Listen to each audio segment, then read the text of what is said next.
Hello, welcome to our new course of Maharashtra board.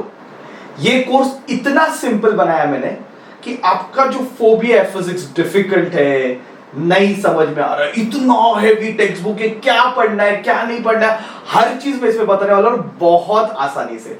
So you will enjoy learning with me, believe me, you are going to enjoy learning with me. So my dear students, I am going to start with my first chapter, that is rotational dynamics।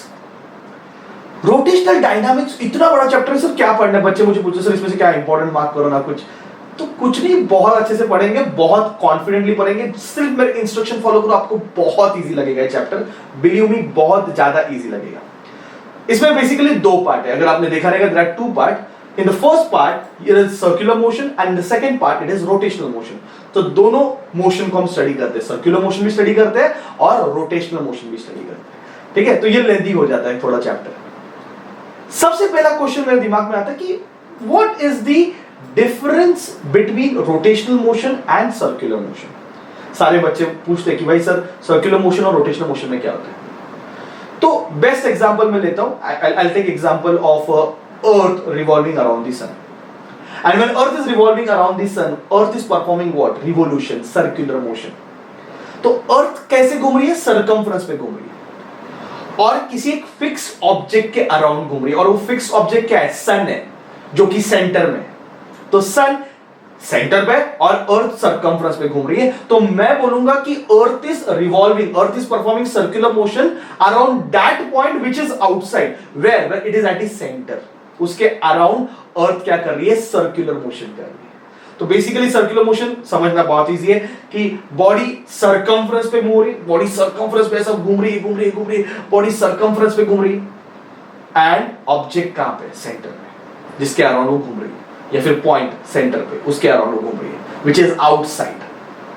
पर rotational motion में let us take example, earth rotation about itself, earth is revolving about itself, about the axis, so this is the axis, तो खुद के around घूम रही है, तो वो रोटेशनल मोशन। तो खुद के अराउंड जब घूमेगी तो रोटेशनल मोशन है, किसी ऑब्जेक्ट के अराउंड सर्कमफ्रेंस में घूम रही है तो वो सर्कुलर मोशन है, ठीक है बच्चों? Now let us go for the next part कि what is circular motion. So the idea is very clear कि the object is moving along the circumference of the circle. And I am taking one more example. You can see a satellite revolving around the earth. इसके पहले example में मैंने बात किया था earth revolving around the sun, earth is also satellite of the sun, ठीक है? तो इसमें बॉडी कहां पे घूम रही है? सर्कमफ्रेंस पे घूम रही है। कहां पे घूम रही है? सर्कमफ्रेंस पे घूम रही है। याद रखो, सर्कुलर मोशन में बॉडी कहां पे घूमती है? सर्कमफ्रेंस पे घूमती है। कितना इजी है, सर्कमफ्रेंस पे बॉडी घूम रही है, ठीक है? अभी इसमें भी दो टाइप है, सर्कुलर मोशन के भी दो टाइप है, एक है यूनिफॉर्म सर्कुलर मोशन और एक है नॉन यूनिफॉर्म सर्कुलर मोशन बच्चों, एक यूसीएम और दूसरा नॉन यूसीएम। तो भाई क्या डिफरेंस है यूसीएम और नॉन यूसीएम में, ठीक है? वो अभी देखते हैं। तो नाम से पता चलता है यूसीएम यूनिफॉर्म सर्कुलर मोशन मतलब कांस्टेंट रहेगा, इसमें यूसीएम में स्पीड कांस्टेंट होती है। Best example, electron revolving around the nucleus. देखो अभी तीसरा एग्जांपल हो गया कि न्यूक्लियस सेंटर में इलेक्ट्रॉन्स रिवॉल्व हो रहा है। सो इन दिस स्पीड कांस्टेंट है। फिर से मैं बोल रहा हूं क्या कांस्टेंट है? स्पीड। तो जब मैं बात करता हूं यूनिफॉर्म सर्कुलर मोशन की बच्चों, तो स्पीड कांस्टेंट है। गलती से भी वेलोसिटी वर्ड यूज नहीं करना है। क्यों नहीं करना है मैं बताऊंगा आपको। स्पीड कांस्टेंट है क्या? यूसी में क्या कांस्टेंट है? स्पीड कांस्टेंट है। एग्जांपल मैंने दे दिया, electron revolving around the nucleus, बराबर है? और अगर मैं बात करता हूं नॉन यूसी की, तो बहुत सारे एग्जांपल है। सबसे बेस्ट तो वर्टिकल मोशन ले लो। अभी मैंने यहाँ पे जायंट व्हील का एग्जांपल दे दिया, पर फॉर एग्जांपल वर्टिकल मोशन, अगर मैंने एक स्ट्रिंग लिया और उसको ऐसे वर्टिकली घुमाया, तो वर्टिकल मोशन हमेशा ग्रेविटी से अफेक्ट होता है। किससे अफेक्ट होता है? ग्रेविटी से अफेक्ट होता है। तो वर्टिकल मोशन भी है, जो भी है, वो सारे बेसिकली नॉन यूसीएम होते हैं। उसमें स्पीड चेंज होती है, वेरिएबल स्पीड, वर्ड दिख रहा है वहां पे, वेरिएबल स्पीड है। कौन सा स्पीड है बच्चों?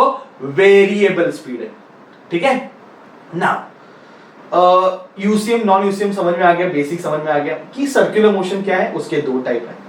अभी मेन प्रॉब्लम है आपको, तो सारे बच्चे अपसेट है क्योंकि आधा चैप्टर 11th स्टैंडर्ड में है। तो 11th स्टैंडर्ड में तो पढ़ा नहीं है, तो लिंक नहीं लगता। आप डायरेक्ट स्टार्ट करते हो चैप्टर के साथ, तो क्या क्या आ रहा है, ये सब क्या है, कुछ समझ में नहीं आ रहा है। अरे पहले 11th का बेसिक क्लियर करो, फिर आ जाओ, फिर आपको समझ में आएगा। So don't worry about it.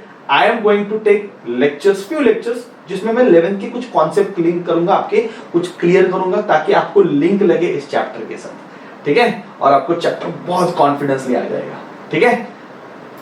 Learn physics, love physics with me. Thank you very much.